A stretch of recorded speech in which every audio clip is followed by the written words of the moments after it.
Hello, my dear friends. Welcome to another episode of Artistic Food and Vlogs.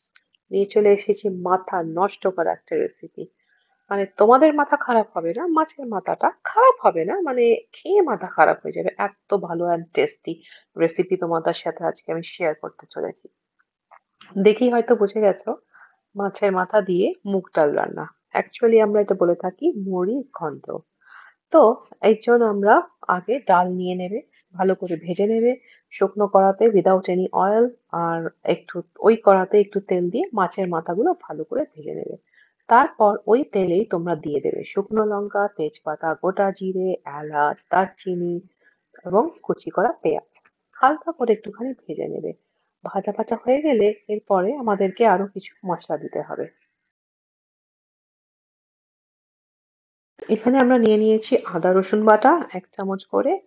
আর এখানে দেবো জিরে গুঁড়ো, ধনে গুঁড়ো, একটুখানি লাল মরিচ গুঁড়ো কালারিং টার জন্য আর হলুদ গুঁড়ো।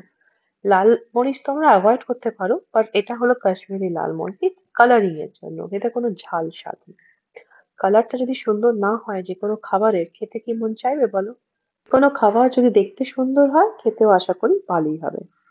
তো যাই হোক, let's go back to the recipe. মসলা কষা হয়ে গেলে ওর মধ্যে তোমরা ডাল দিয়ে দেবে। আচ্ছা, ডালটা কিন্তু বন্ধুরা শুকনো কড়াতে ভেজে নিয়ে ধুয়ে নিও ভালো করে, ঠিক আছে?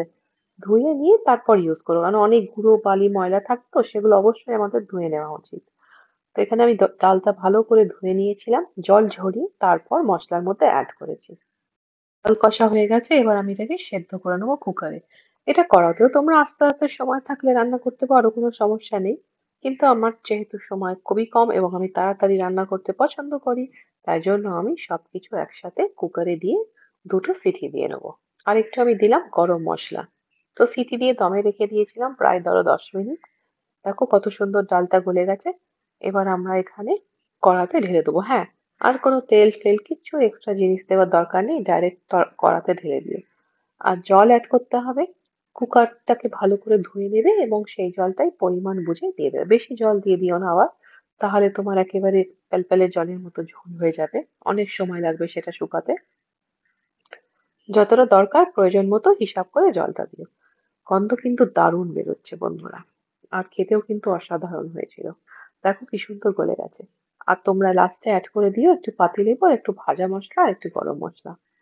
নতুন বন্ধুদের আমার চ্যানেলে স্বাগত জানাই, অ্যান্ড আমার পুরনো বন্ধুরা তো অ্যাজ অলওয়েজ ড্রিলসে শুক্রিয়া জানাই। তোমরা সাথে থেকো, সঙ্গে থেকো। আর প্লিজ কমেন্ট করে জানিও, লাইক দিও আর পুরো ভিডিওটা দেখো। Thanks for watching.